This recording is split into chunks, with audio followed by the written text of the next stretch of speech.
하면 됩니다.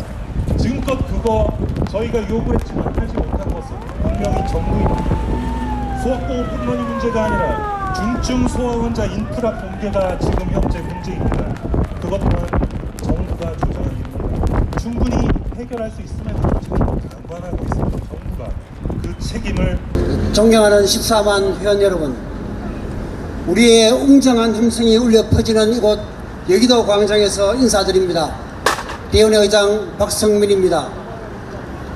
또다시 이곳 여의도 공원에서 회원님의 얼굴을 마주하니 반가움과 더불어 솟구치는 뜨거운 열기 느낍니다. 그렇지만 평생을 환자와 함께 회원 여러분을 추운 거리로 다시 불러낸 죄책감에 송구한 마음 그지없습니다.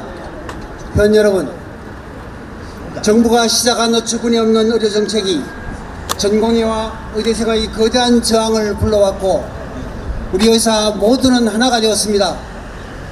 미래의료주역이 시작한 이 뜨거운 저항이 저는 회원 여러분과 끝까지 함께하겠습니다. 지역의료와 필수의료를 살리자는 달콤한 요구로 시작한 의료현안협의는 의대정원 2,000명이라는 폭탄으로 다가왔습니다. 의사를 날리기 위한 필수의료 4대 정책 패키지에도 독소조항이 가득 들어 있습니다. 이런 정부는 의료개혁이라는 미명 아래 이를 수용하지 않는 의사들을 반개혁적, 반국민적 범죄자 집단으로 내몰고 있습니다. 이런 정부의 무리한 정책으로 대의원회는 비상대책위원회를 설치 구성하였고 다음 세대 의료지역인 전공의와 의대생의 분노와 좌절을 불러일으켰습니다. 절망에 빠진 전공의 사직, 그리고 의대생의 휴학, 그리고 우리 협회 비대위 활동에 정부는 초법적인 조치와 협박으로 상황은 더욱 악화시켰습니다. 국민 여러분께 호소드립니다. 현재 겪고 있는 국민 여러분의 많은 불편 진심으로 죄송하다는 말씀드립니다. 그러나 우리 의사 모두는 환자의 곁을 지키고 싶습니다. 고통받는 환자의 곁에서 그 고통을 함께 나누며 환자 치료에 최선을 다하고 싶습니다. 국민 여러분께서도 이런 사태가 왜 일어났는지, 젊은 전국이가 천직을 여겨왔던 의업을 포기하고 학생들도 그토록 원하는 의사가 되기 위한 학업을 왜 포기하려는지 한 번만이라도 저희의 말에 귀를 기울여 주십시오. 정부에게 당부드립니다. 이제 협박과 탄압을 중단하여 주십시오. 진정성을 가지고 조건 없는 대화의 창을 통해 소통하여 주십시오. 부디 학생과 전공의들이 학교와 환자 곁으로 돌아갈 수 있는 다리를 끊지 말아 주시기를 바랍니다. 회원 여러분, 우리 모두는 국민 건강을 위해, 위협받는 국가의료체계 수호를 위해, 그리고 올바른 의료 환경을 만들기 위해 외로이 정부의 잘못된 정책에 항거하고 있는 우리 후배들의 의사들을 자기 자리로 되돌아갈 수 있도록 우리 모두는 그들을 지지하고 지켜주고 함께 해야 합니다. 오늘 열리는 총궐기대회가 우리의 뜻을 펼치는 마지막 기회가 될 수도 있습니다. 우리의 뜻을 하나로 모으지 못한다면 우리 의사들의 미래는 참담할 것입니다. 의료 주체자로 살아가기 위한 우리의 미래는 오늘 여기 모인 우리가 결정해야 합니다.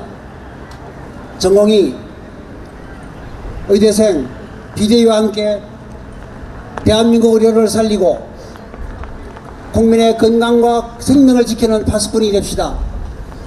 매화꽃이 필 무렵에 시작한 우리의 저항이 이 여의도 공원에 벚꽃이 피기 전에 끝나기를 간절히 기도하며 여기 참석하신 회원 모두의 우리의 뜻이 꼭 이루어지기를 기도하며 함께 그날까지 대동단결 한마음 한뜻으로 나아갑시다.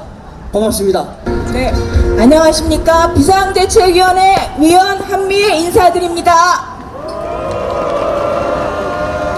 여러분, 날씨가 춥습니다. 그런데 묻습니다. 우리 시린 마음에 불을 지필 수 있도록 힘차게 구호제청하겠습니다. 소신 있는 응급진료 형사처벌 웬 말이냐? 웬 말이냐? 웬 말이냐? 웬 말이냐? 무분별한 의대 정원 양질의료 붕괴된다. 붕괴된다! 붕괴된다! 붕괴된다! 준비 안 된 필수 정책 의료 체계 종말이다. 종말이다! 종말이다! 종말이다! 세계적인 한국 의료 질적 파탄 책임져라. 책임져라! 책임져라! 책임져라! 무분별한 지원 정책 국민 부담 폭증한다. 복증한다! 복증한다! 복증한다! 끝도 없는 규제 정책 한국 의료 고사된다. 고사된다! 고사된다! 고사된다! 이유 없는 의료 탄압 의료계도 국민이다. 국민이다! 국민이다! 국민이다! 근거 없는 의사 증언 피해자는 국민이다. 국민이다! 국민이다! 국민이다! 저는 오늘 참담한 마음으로 이 자리에 섰습니다. 우리 전공의들에게도 미안한 마음과 비통한 마음을 전합니다. 당연히 국민 여러분에게도 죄송합니다. 그러나 오늘 왜 이 자리에 섰는지 말씀드리지 않을 수 없습니다. 대한민국 의료는 짧은 시간 실로 놀라운 성과를 이루었습니다. 외국 사람들은 우리나라에 와 진료를 받고 놀랍니다. 우선 예약도 없이 전문의 진료를 받는 것에 놀랍니다. 원스톱으로 각종 검사를 받고 그 결과를 바로 확인하는 것에 놀랍니다. 그리고 최종적으로 너무도 값싼 진료비에 또 놀랍니다. 정부가 내세우는 OECD 보건 통계를 봐도 대한민국 의료는 비용 대비 매우 훌륭한 성과를 보여주고 있습니다. 그러나 이면에는 문제도 많습니다. 필수 의료, 보험 의료는 극심한 저수가에 시달리고 있습니다. 결국 의료기관은 비급여와 박리담회로 이를 벌충하며 운영해 왔습니다. 그 밑바닥에는 전공의들의 중노동이 깔려 있습니다. 정부는 비급여와 박리담회를 비난하지만 그것이 우리나라 필수 의료, 보험 의료를 유지하게 만드는 슬픈 현실입니다. 이러한 교차 보조가 우리나라 의료의 현실입니다. 그런데 어느 날 갑자기 정부는 이런 아슬아슬한 균형을 일거에 깨버리겠다고 나섰습니다. 그리고 정부의 강압적 정책에 반응한 의료계를 가해자로 만들었습니다. 정부의 일방통행식 정책 추진에 반발하지 않는다면 민주주의 국가가 아닐 것입니다. 우선 대한의학회는 전공의들을 중범죄자 취급하는 윤석열 정권의 폭압적 태도를 강력히 규탄합니다.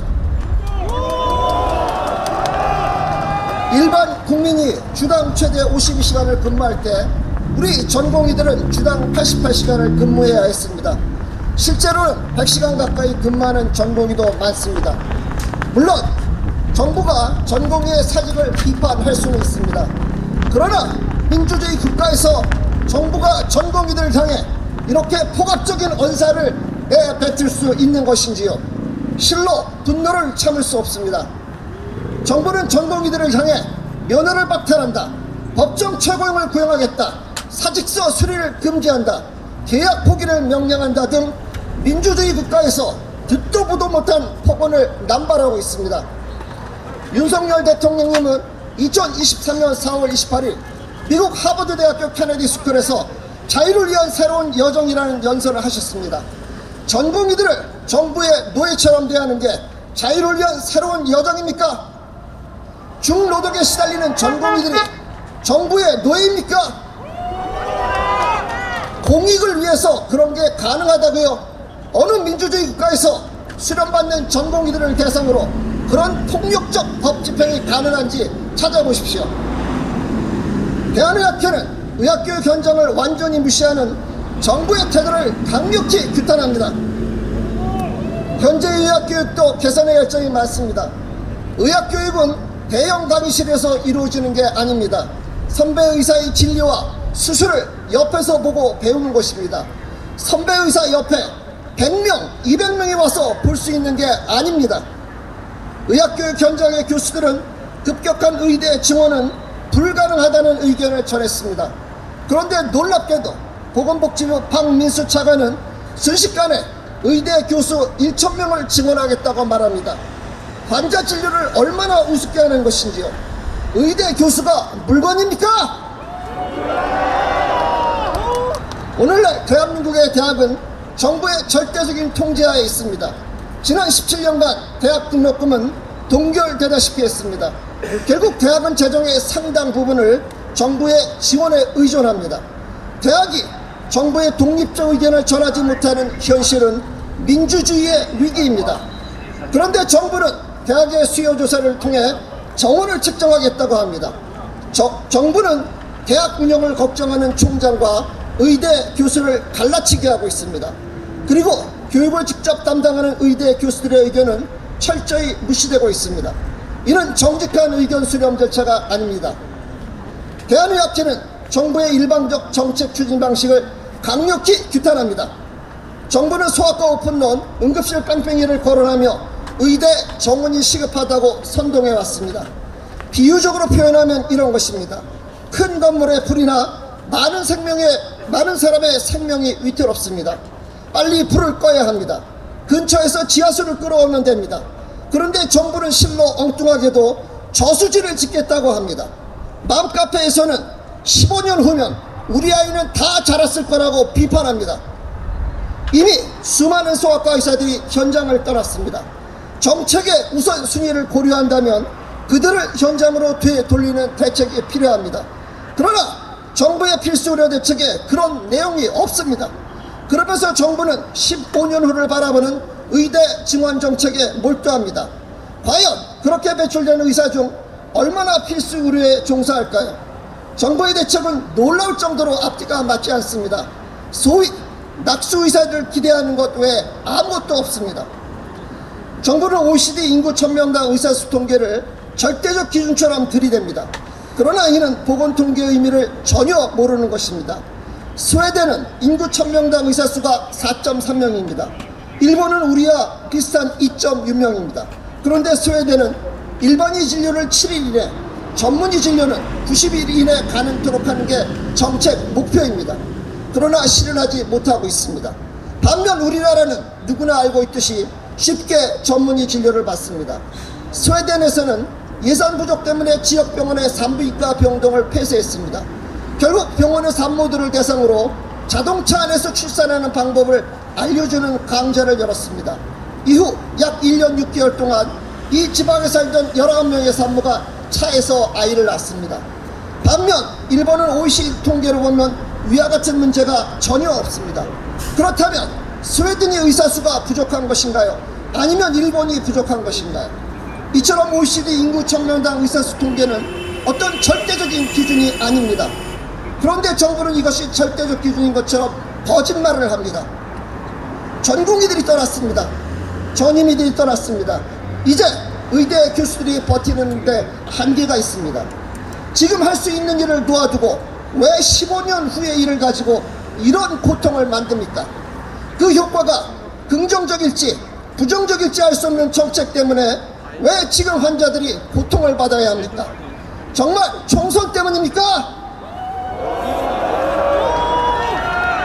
지금 윤석열 정권의 대책은 필수 의료의 종말을 가져올 것입니다. 젊은 의사들은 분명히 목격했습니다. 필수 의료에 종사하면 마음대로 사직도 못하는구나, 마음대로 계약도 포기할 수 없구나, 평생 업무기시 명령의 대상이 되겠구나. 과연 이런 방식으로 필수 의료가 살아나겠습니까? 윤석열 정권은 이성을 찾아야 합니다. 대한의학회는 정부와 의료계가 한 발 불러서 함께 협의하여 국민의 불안을 해소하기를 고대합니다. 정부는 전공의들에게 모든 책임을 떠넘기지 마십시오. 대한의학회는 후배 의료인이자 제자인 전공의들을 보호하기 위해 우리가 할 수 있는 모든 수단을 동원할 것을 천명합니다. 감사합니다. 감사합니다.